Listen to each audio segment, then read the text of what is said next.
Good evening, all of you. I'll start with a disclaimer. I know Sanjay Pugalia now for 40 years. I have seen his transition from Hindi print media to English print media. I have seen his transition from print media to television. I know the entire family too well. So please, the sentiments he expressed should be taken with a pinch of salt.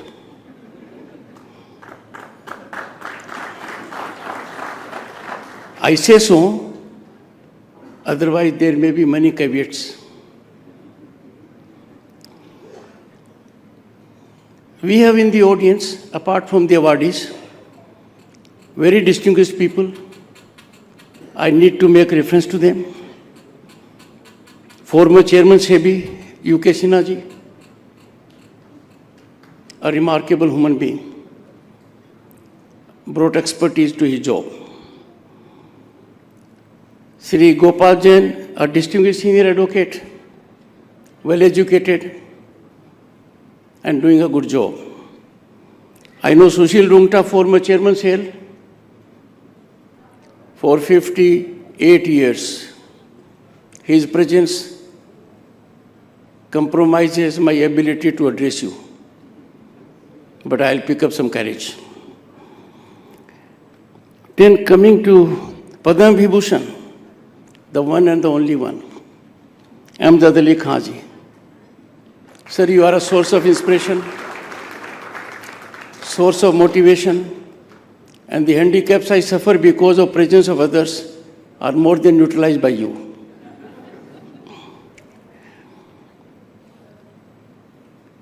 Though Mr. Amitabh Kant is an awardee, but I came to learn about Mr. Amitabh Kant when I was Governor State of West Bengal.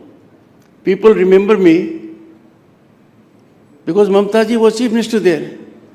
But I remember my tenure also, apart from Mamta ji, Mr. Amitabh Kant.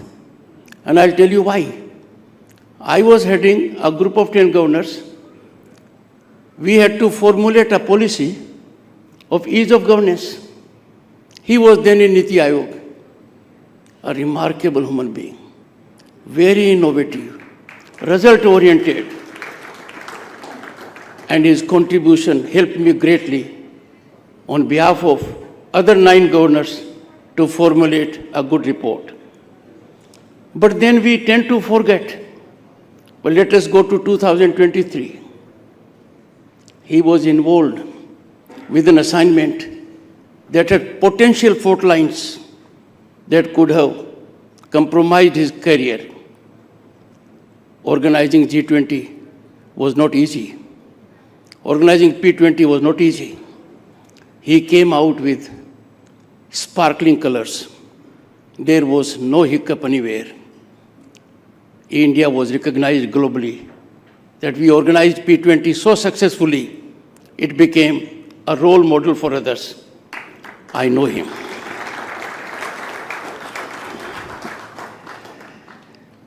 Well, this is an age where you must not ignore the younger generation.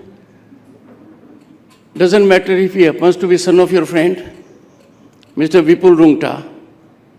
He has made his mark in his own right. I know him since birth. I look up to him on issues that matter greatly. And last, not least, I was elected to Parliament in 1989. Mr. K.C. Tyagi. I came to know him. And ever since then, we have been in touch. K.C. Tyagi brings in politics a fresh air. He is antidote to adversarial behavior. He has no enemies in politics. I have admired him on numerous occasions. We were in the same political party. When I had the good fortune to be a minister, the first thing I told him, you deserved it. I got it by accident. Friends, it is a delightful moment for me to be part of NDTV's Indian of the Year event. I'm still wondering why they stopped it in 2015. I was part of governance in 1989. That was beginning of coalition governance. We had more than 20 parties. I was a junior parliamentary affairs minister. In 2014, after 3 decades, the country came to have single party majority.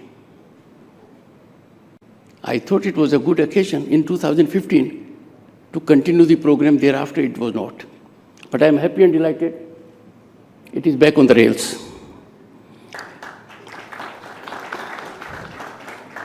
And in a lighter vein, so is our Bharat, home to 1/6 of humanity. We are back on rails. Warmest greetings and wishes to all for a joyous and colorful Holi. This is going to be very different because we never imagined, at least me and Mr. Tyagi in 1989 to 91. We had to suffer the pain that to sustain our financial credibility, physical gold of this country had to be airlifted to be placed to 2 Swiss banks. And now I am told there may be a week where foreign exchange addition may be more than 6 billion. And it is now over 600 billion in total. So we face those changes. My congratulations to distinguished awardees. I can tell you, all of them have earned it. They well deserved of it. And when you have an award like this, then awardees become a source of inspiration and motivation for many others. It carries a stamp of credibility. Something that happened with respect to our civilian awards, Padma Awards. If an award is driven by patronage, if iconic status is generated by event management, then it doesn't have acceptability. I congratulate the jury for having chosen people who have really contributed to the growth, rise of this country.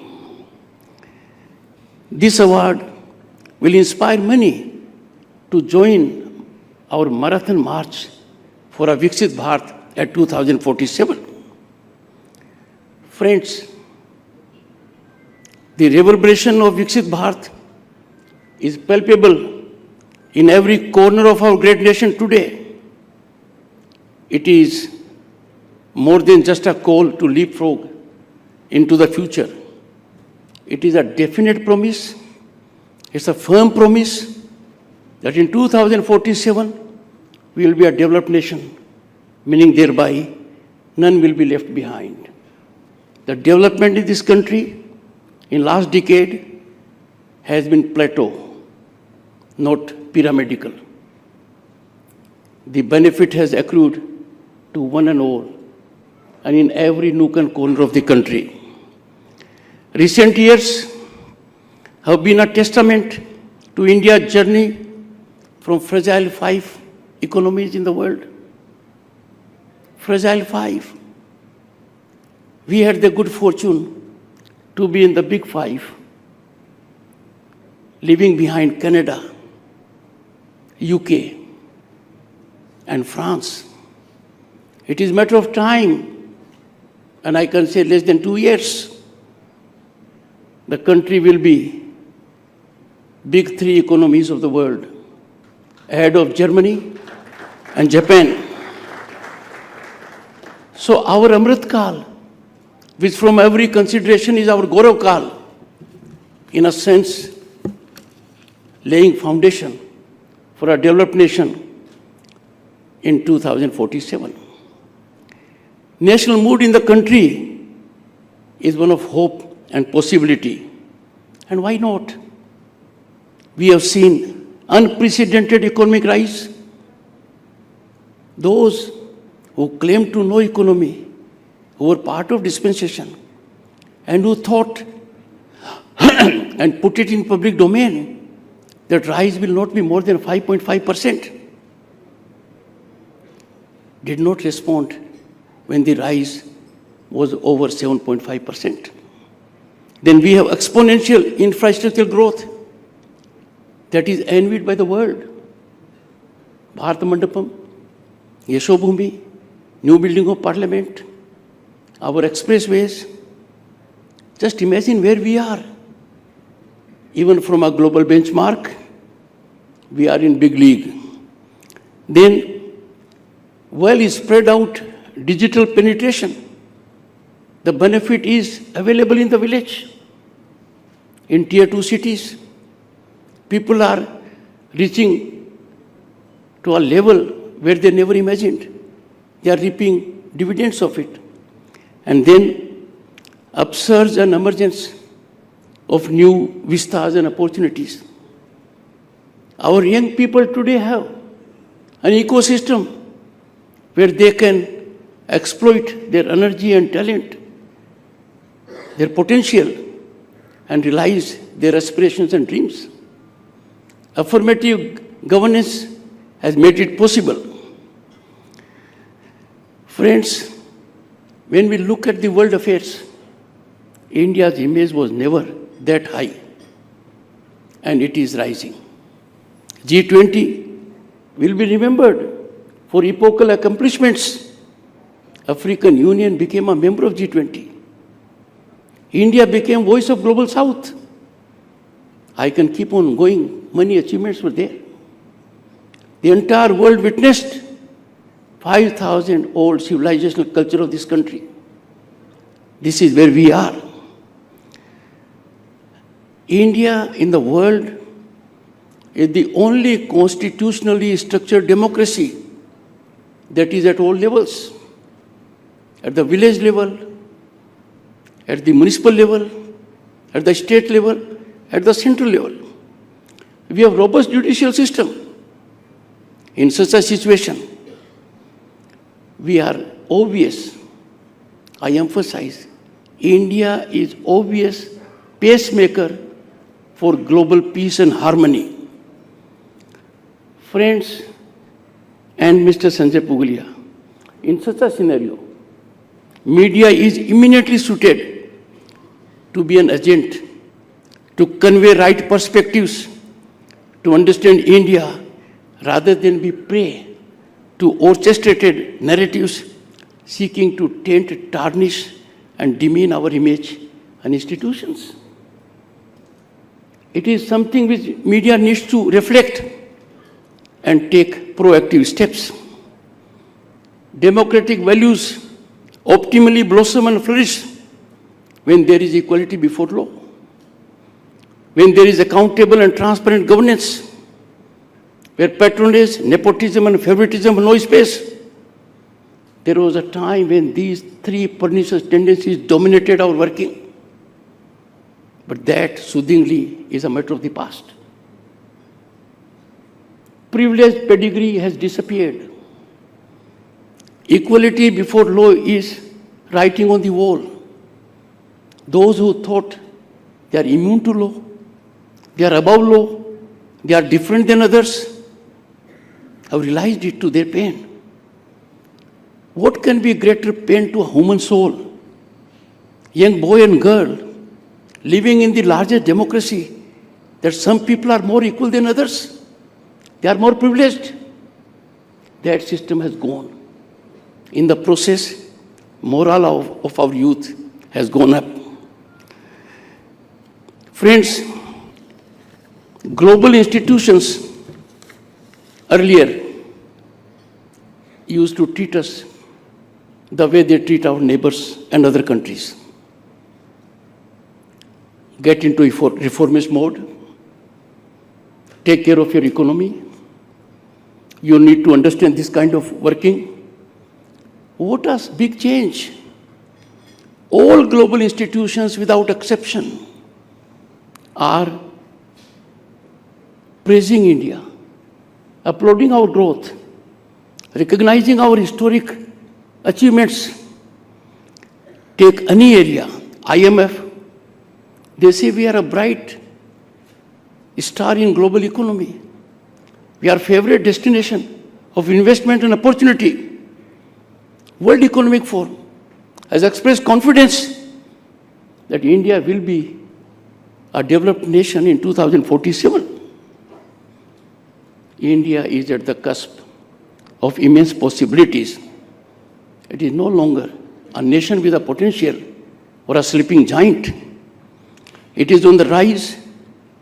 The rise is unstoppable. The rise is incremental.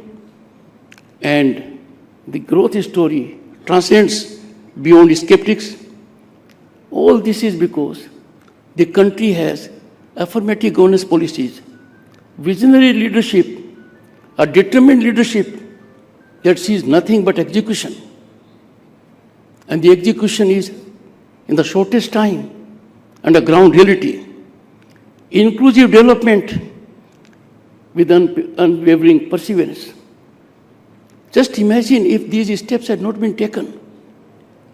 Where would have been today?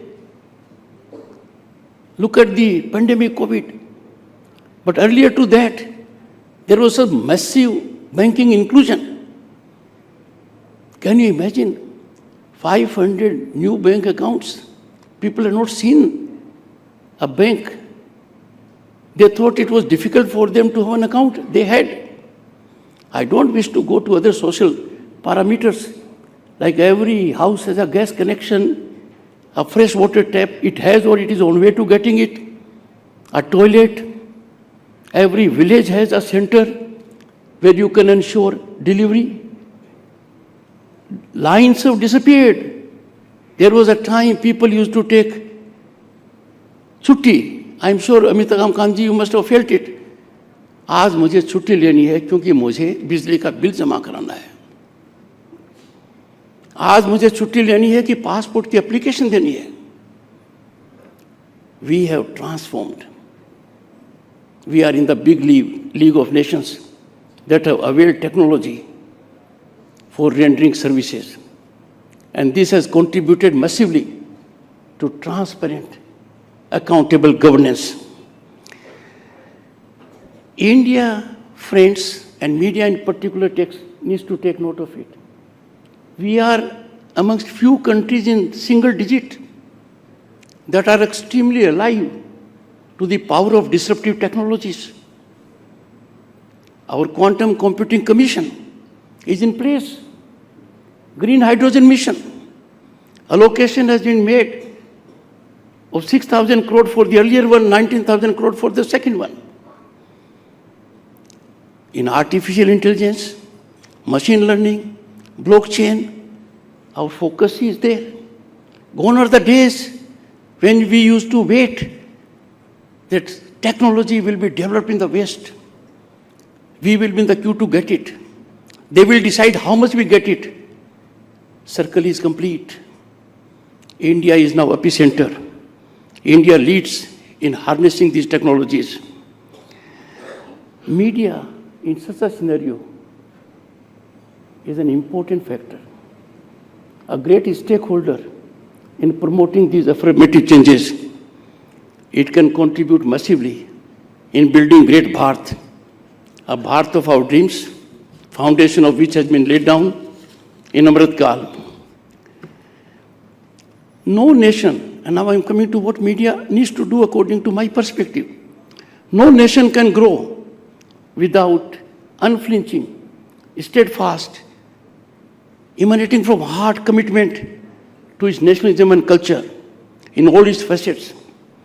The spirit of nationalism must be deeply embedded in our thought process. How can we countenance some people compromising our nationalism? I appeal to media through you. You are an important media house. Economic nationalism is quintessentially fundamental to growth.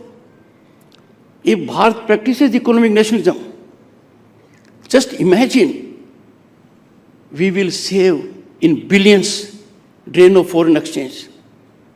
Correspondingly, employment will be generated here. Entrepreneurship will blossom. If industry, commerce and business decide that raw material will not leave our shores, there will be value addition. Things will go a long way. Media can do a great job. Media has a cutting role in imbibing the spirit of economic nationalism. Let me tell you, and everyone will agree with me, no fiscal gain can justify compromise of economic nationalism. We should not import an item which is available in the country. We need to subscribe to Swdeshi, vocal for local. The moment we get an item manufactured in this country from outside, we do it only for fiscal gain. We must not yield to this temptation.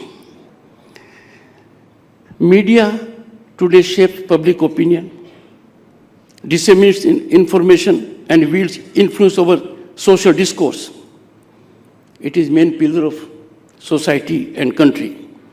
As fourth pillar of democracy, media credibility lies solely within its own control. It should be effective, and there ought to be no hindrance in its way, while upholding high standards. Its smooth functioning is a collective responsibility shared by media, government, and society.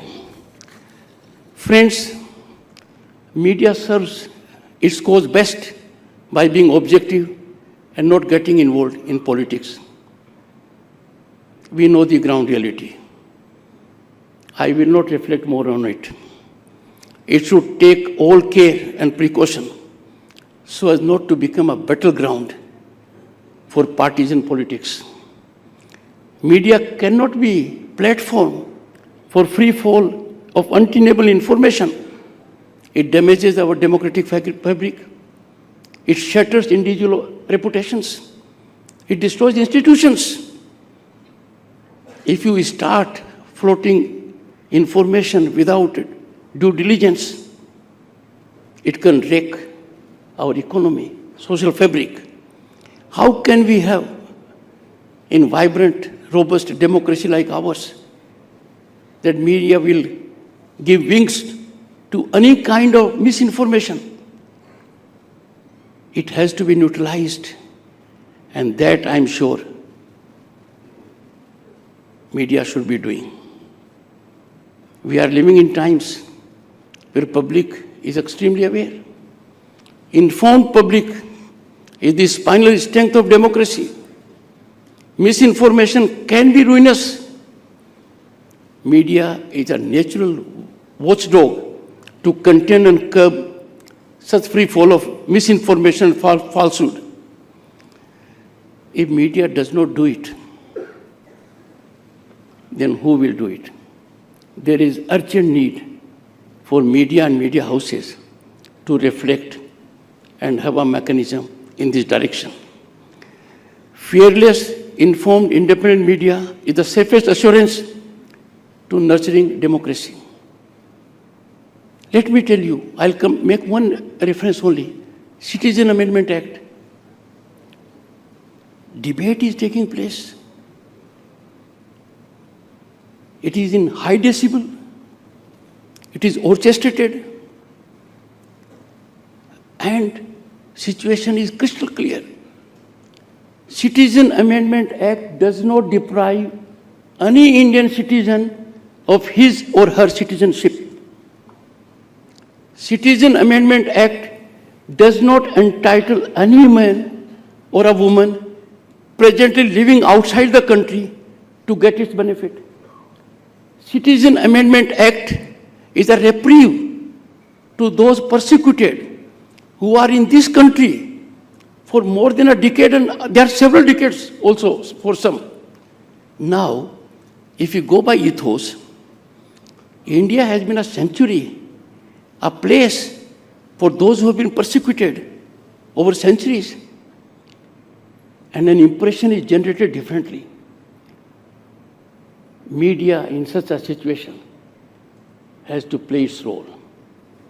Why role is not being played in proper perspective? Because partisan alignments.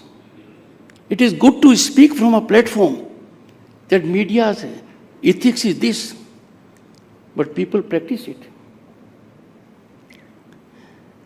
I'll be quoting more trouble if I get into more details. And a smile by Mr. Amitabh Kant says that it is good to be discreet on occasions. Media cannot be a registered, recognized, or unrecognized political party. Media has to do its job.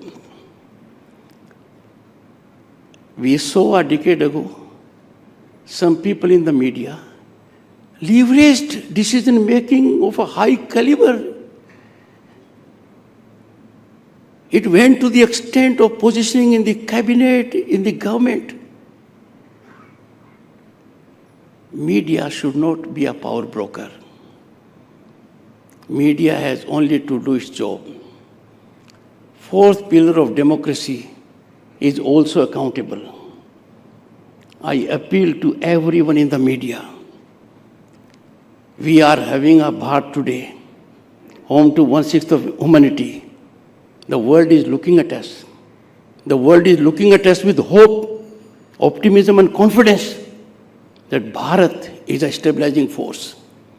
We have a visionary Prime Minister who has been invited by both the parties to a conflagration. We are vindicating our age-old ethos of peace and harmony. I am sure media will engage into self-regulation.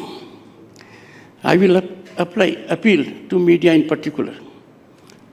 Our young journalists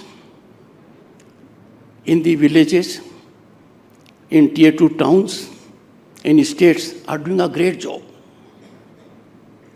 They are excellent. They are human resource of unrivaled nature. India has a large category of veteran journalists. This group constitutes a global think tank. By and large, our journalists are ethically oriented. They are passionate about their work. When everything is right, how can pudding be spoiled by some? And that media should come forward by your self-regulation. Friends, tonight we came together to recognize the Indian of the Year. And I can tell you each one of them merits it. Let us not only applaud their achievements, but also recommit ourselves to the values they represent: integrity, resilience, and relentless pursuit of excellence. Let me tell you, it is not easy to be Indian of the Year. If you are doing outstandingly well, your peers are not kind to you. They will be epicenter to handicap your working through several ways. You can be collaterally damaged. If in such a scenario and challenge, if people have performed, it is our national duty to applaud them, praise them. Thank you, Sanjay. Thank you, NDTV, for providing a platform to shine a spotlight on these remarkable individuals and organizations. Together, let us continue to build a stronger, more prosperous, and more inclusive India. And I can tell you, in conclusion, we are proud of our institutions. Executive, the world recognizes India's executive prowess, led by Shri Narendra Modi. The world recognizes power of our Indian judiciary, robust, effective, expeditious, independent. The world recognizes power of our legislature in states and in parliament.